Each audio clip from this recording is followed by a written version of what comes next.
plus de nos concitoyens. Jean Stellitano, qui est secrétaire national du Secours populaire, qui nous rejoint par Skype. Dominique Charget, qui est président de la coopération agricole et vice-président de Terrena. Terrena produit notamment Père Dodu ou encore Douce France. Cécile Denré, journaliste économique et sociale de BFM TV. Et Bernard Sananès, qui décidément ne nous quitte pas et qui préside donc toujours l'Institut de sondage ELAB. Bonsoir Jean Stellitano, merci beaucoup d'être avec nous. Votre constat est visiblement sans appel. La situation financière des Français continue d'empirer. Ah, tout à fait, puisque ce baromètre existe depuis 17 ans maintenant. Oui. Et effectivement, c'est une photographie. Et elle a la particularité, celle-ci, c'est qu'elle a été réalisée au mois de juin de cette année, donc c'est-à-dire depuis un an avec les effets de l'inflation. Donc effectivement, c'est une photographie qui montre clairement que à la fois les inquiétudes, le ressenti des Français face aux difficultés qu'ils rencontrent et au risque de précarité dans lequel ils pensent pouvoir tomber un jour. Plus d'un tiers des Français peinent à faire 3 repas par jour. C'est effectivement ce qui ressort dans ce sondage quand même qui a été réalisé alors à l'échelle européenne sur 10 000 personnes, mais c'est vrai qu'on est loin d'imaginer que qu'un Français sur 3 puisse se dire aujourd'hui je fais l'impasse du repas du midi parce que j'ai pas les moyens d'accompagner les collègues manger, j'ai pas les moyens de faire ce repas, donc je fais l'impasse. Et puis, tant pis, je vais boire de l'eau et puis je vais passer à autre chose. C'est vraiment quelque chose de très poignant et qui nous inquiète fortement. Ce que vous dites est très impressionnant. Au-delà des repas sautés, comment ceux que vous avez interrogés font face à cette baisse de pouvoir d'achat? Alors, ils font des arbitrages. Ouais. C'est là aussi ce constat, c'est que, on l'a vu, il y en a qui renoncent à prendre une mutuelle, par exemple. Donc, avec les incidences que ça peut avoir sur la santé. Ça peut être aussi par rapport aux enfants, l'équipement des enfants, les affaires. C'est plein de petites choses qui font qu'ils essaient de s'en sortir, mais aussi, et la crise que nous traversons actuellement le démontre, c'est malheureusement, malgré tous ces arbitrages, ils en arrivent à aller taper à la porte du Secours populaire et des associations d'aide alimentaire. Le Secours populaire est là depuis, j'allais vous dire depuis toujours. Qu'est-ce qui vous frappe le plus dans ce que vous avez découvert et dans ce qu'ils vous ont dit, dans les questions que vous leur posiez et dans ce que vous voyez en fait de leur vie actuellement, vous, à titre personnel? C'est ce qu'on constate d'année en après année, c'est ce sentiment de plus être à l'abri de la précarité et de la pauvreté.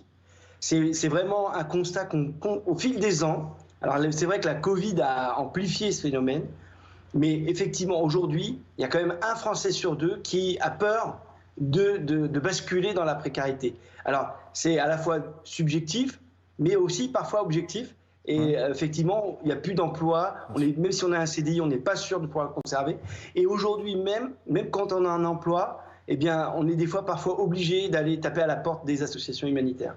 Ça traduit un climat tout à fait particulier, des angoisses en fait, c'est ce que j'entends dans ce que vous nous dites. Bernard Sananès, le baromètre du Secours populaire ne fait que confirmer en fait votre sondage ELAB pour BFM TV. L'opinion en direct, près de 8 Français sur 10 donc, déclarent devoir se serrer la ceinture. Oui, les chiffres confirment ce que vient de dire monsieur à l'instant. Oui. C'est vrai qu'il y a ce sentiment de vulnérabilité qui est très forte. Alors il y a la vulnérabilité climatique, il y a la vulnérabilité en matière de sécurité, on en a souvent parlé, et puis il y a la vulnérabilité sociale. Effectivement, il y a cette peur du déclassement, ce que j'appelle moi la peur de tomber, la peur que tout d'un coup, un événement extérieur, la voiture qui tombe en panne, quelque chose qu'il faut changer dans la maison, qui fait basculer, la chaudière qui tombe ou l'interruption effectivement d'un contrat qui n'était pas prévu, même si la situation de l'emploi, dans les statistiques en tout cas, semble s'améliorer. Voilà, donc il y a ce sentiment, sous pression en plus aujourd'hui, de l'inflation. L'inflation, on en parle depuis longtemps, depuis plusieurs mois, on a fait plusieurs émissions, plusieurs enquêtes là-dessus, mais je crois qu'il faut qu'on se méfie de se dire, l'inflation ce n'est pas un indicateur macroéconomique, c'est ce que vient de dire monsieur à l'instant,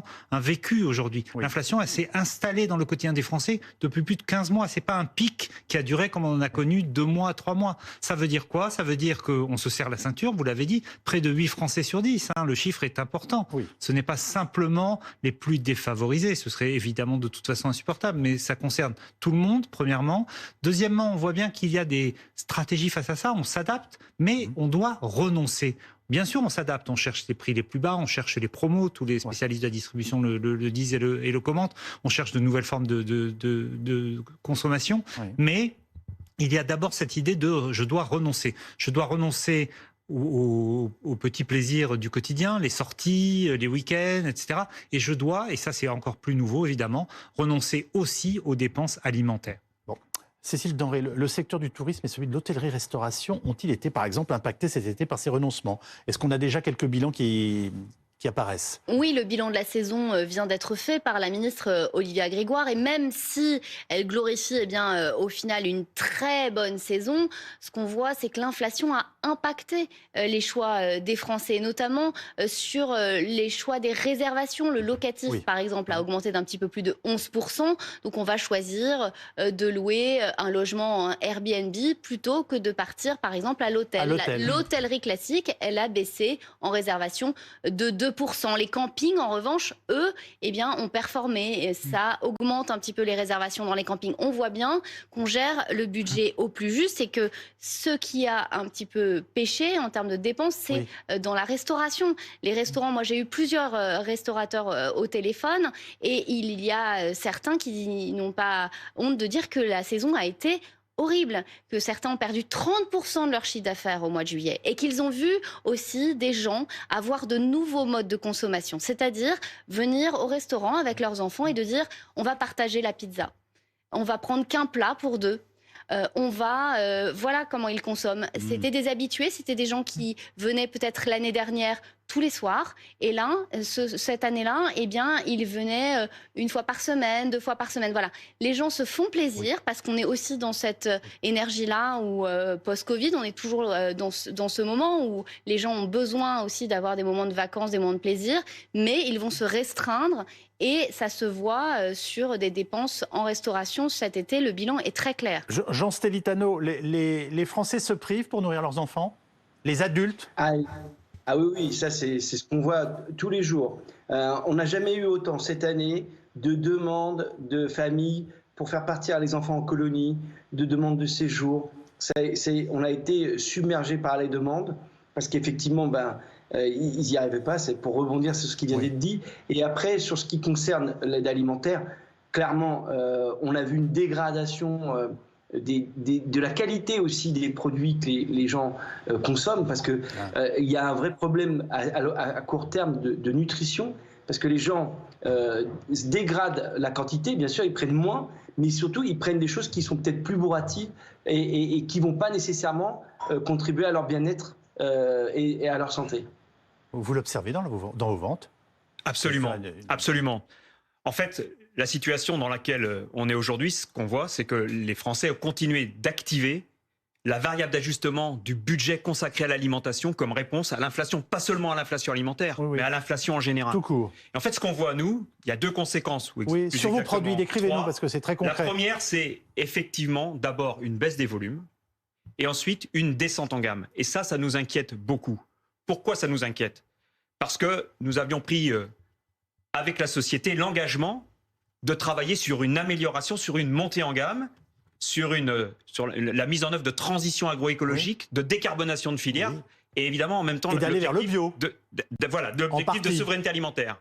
Et en fait, ce qu'on voit aujourd'hui, c'est que cette tendance sur laquelle nous nous sommes inscrits, plébiscitée par la société, par le leader, j'allais dire, d'opinion, elle est complètement déconsommée, elle est complètement éliminée de l'acte d'achat des consommateurs. Donc aujourd'hui, complètement éliminé de l'achat des consommateurs. En grande partie, 70% des consommateurs nous disent aujourd'hui rechercher des produits d'entrée de gamme ou des bonnes affaires, c'est-à-dire des promos. 70% s'arbitrent de cette façon-là. Ça veut dire pour nous, très concrètement, moi je suis agriculteur, nos poulaillers bio, nos poulaillers labels sont vides et on importe des poulets d'Ukraine parce que les produits sur lesquels les Français se reportent sont des produits que nous ne pouvons plus produire en France parce que nos contraintes, nos interdictions, nos restrictions ne nous permettent plus de les produire. On s'arrête un instant. Vous nous dites que vous ne pouvez plus produire en bio.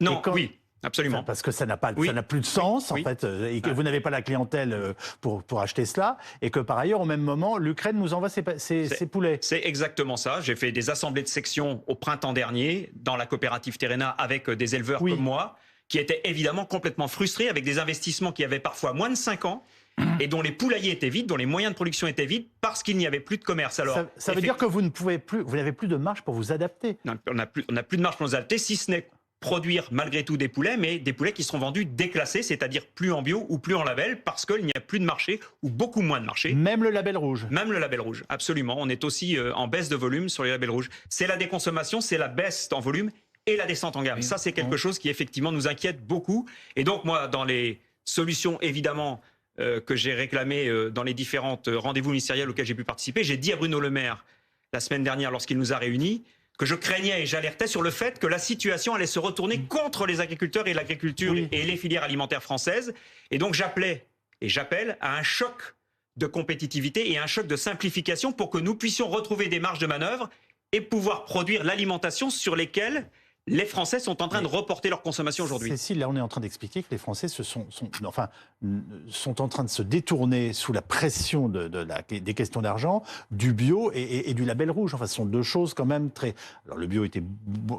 et du local finalement. Absolument. Ça s'applique à d'autres produits selon vous ? C'est évident que le bio est en perte de vitesse et ça fait des mois qu'on le constate. Ça coûte cher et face à des arbitrages que les Français doivent faire, ils renoncent au bio de plus en plus et ils renoncent de manière plus globale à la viande. Ça, c'est une certitude aussi, hein, on le voit. Et d'ailleurs, ça ressort dans votre sondage. Un Français sur deux, 46%. Un Français sur deux renonce à la viande. La viande et le poisson. Dit qu'il achète moins de viande et la même proportion quasiment qu'il achète moins de poisson. Parce que ça coûte cher et parce que ça a beaucoup augmenté ces produits-là depuis des mois. Et on voit aussi que les Français s'adaptent en achetant des marques de distributeurs. Ils se détournent aussi des grandes marques, des industriels qui n'ont pas joué le jeu. Et c'est pour ça que le gouvernement essaye d'intervenir pour rétablir des négociations et qu'on revienne à des prix plus en phase avec la baisse des matières premières qui a démarré il y a déjà plusieurs mois, parce qu'il faut que tout le monde s'y retrouve à l'issue de cette crise qu'on vient de vivre et que les Français puissent retrouver le choix dans leurs produits. Et là, ça fait des mois que les marques de distributeurs flambent pendant que les industriels perdent des parts de marché. Et c'est pour ça d'ailleurs qu'on peut espérer qu'ils acceptent de se remettre à la table des négociations avec l'envie de trouver un accord, parce qu'ils sont en train de perdre des parts de marché. Ouais. Et donc c'est la seule raison pour laquelle ils voudront peut-être à terme renégocier. Monsieur Stelitano, viande, poisson, bio, est-ce que les fruits et légumes aussi aujourd'hui sont touchés dans la diminution de l'assiette contrainte des Français ? C'est ce que, effectivement, on le voit bien dans les épiceries, les personnes qui viennent nous voir, ils recherchent les protéines animales, ils recherchent les œufs, ils recherchent les produits frais, comme les fruits et légumes. Très clairement, hein, ils essaient de pallier, c'est-à-dire qu'ils vont faire leurs courses chez Lidl ou chez Aldi, et puis après, ils vont essayer de compléter avec ce que nous, on va pouvoir leur procurer. J'ajouterais aussi que c'est aussi un problème pour nous, associations, car depuis la Covid, nous achetons aussi des produits. Mais oui. Et donc, l'augmentation, ne serait-ce que du lait, je prends l'exemple du lait, l'augmentation exponentielle du lait en l'espace de 15 mois fait qu'aujourd'hui, avec le même argent, on achète moins de lait.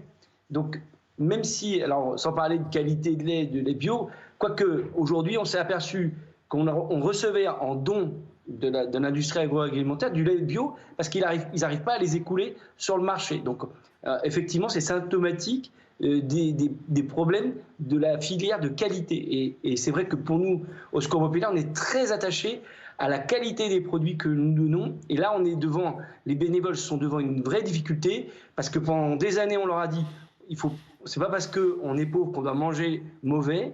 Bien sûr. On a essayé depuis des années de faire de la qualité et on n'y arrive plus. Donc ça, c'est vraiment aussi une partie de la frustration des bénévoles. Vous êtes inquiet pour nos agriculteurs ? Oui, absolument. C'est le message que j'ai passé parce que aujourd'hui, les agriculteurs sont engagés dans un processus sur lequel la société les a fortement plébiscités, sollicités. Et on voit qu'on a une rupture finalement dans les engagements, ou en tout cas dans l'acte de consommation par rapport à ce qui a été plébiscité. Et donc moi j'ai alerté les différents ministres que j'ai rencontrés, donc Bruno Le Maire la semaine dernière, Marc Fesneau cet après-midi, oui. En leur disant que c'était en train de se retourner contre l'agriculture française et qu'il fallait qu'on active au plus vite un certain nombre de leviers qui puissent nous redonner des marges de manœuvre pour pouvoir mieux coller à la réalité de ce qu'est la consommation. Ils vous ont répondu quoi, les ministres ? Qu'ils étaient évidemment d'accord avec mon constat, et qu'ils il serait là pour nous accompagner, mais de toute façon, il nous faudrait du temps. Donc on a un laps de temps dans lequel nous devons dégager un certain nombre de marges de manœuvre. On a des questions autour de la complexité administrative en France pour pouvoir lancer des projets. C'est très difficile aujourd'hui. On met 2 ans en France quand on met 6 mois en Allemagne pour lancer un projet, par exemple, pour construire un élevage qui va correspondre au choix des consommateurs aujourd'hui. On a un certain nombre de leviers comme ça, de contraintes et d'interdictions à l'échelle française, et qui sont absolument pas pratiquées dans le reste de l'Europe et qui mettent les agriculteurs français dans une distorsion de concurrence et qui les mettent dans une situation de difficulté. Et donc, on a besoin d'activer ces leviers au plus vite. D'ailleurs, je veux souligner 2 décisions, ou en tout cas orientations qui ont été prises par les ministres européens. La première, c'est de donner les moyens à la recherche de pouvoir profiter des nouvelles technologies de recherche, notamment en matière végétale avec les NBT. Ça, c'est une demande et on en a besoin. NBT. Alors, les nouvelles technologies d'hybridation et de recherche finalement de variétés. Et le deuxième, c'est d'accélérer aujourd'hui l'utilisation, la réutilisation de l'eau usée.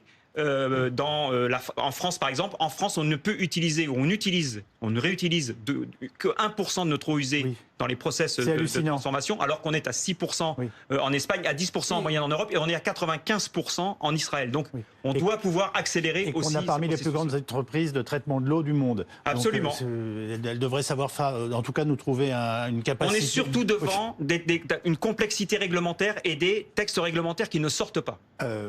Qui sont les principaux responsables de l'inflation alimentaire pour les Français ? L'opinion renvoie un peu dos à dos les industriels et les distributeurs. Elle rend un peu plus responsables les industriels que les distributeurs. Elle exonère bien sûr le monde agricole de toute responsabilité en la matière. Mais on voit bien que dans le match dont on parle souvent industriel-distributeur, elle n'arbitre pas.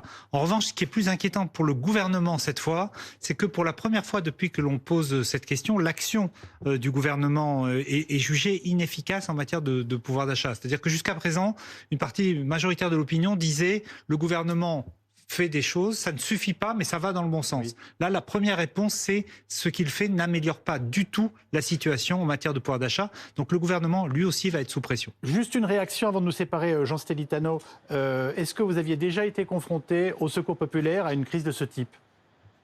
Ah non, dans l'histoire du Secours populaire, parce que on est une association qui date à la sortie de la guerre, issue de la résistance. Oui. Et on a eu un bureau national hier et c'est effectivement la première fois qu'on est confronté à un tel problème et surtout de voir arriver les 20 à 40% de personnes qui viennent en plus depuis un an, ce sont des gens qu'on n'avait pas l'habitude de voir, ce sont des personnes qui ont la retraite, des gens qui sont salariés et qui n'arrivent pas à vivre du produit de leur travail. Et donc là aujourd'hui, il y a une décorrélation entre ce que les gens gagnent et ce qu'on leur propose sur le marché. Et donc, effectivement, on est devant une impasse. On a saisi le gouvernement depuis le début de l'année. On lui dit « ça ne marche pas, il y a vraiment trop de problèmes ».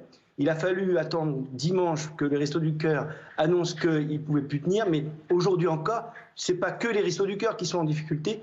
Toutes les associations de l'aide humanitaire alimentaire sont en grave difficulté. Et tout ça parce que la prise de conscience de cette pauvreté, surtout de cette précarité galopante depuis l'inflation, n'est pas prise à sa juste mesure. Donc, effectivement, c'est inédit et c'est très inquiétant pour le monde de l'humanitaire. On a bien entendu votre appel. Merci beaucoup, Jean Stelitano. Merci les uns et les autres d'avoir participé à cette émission.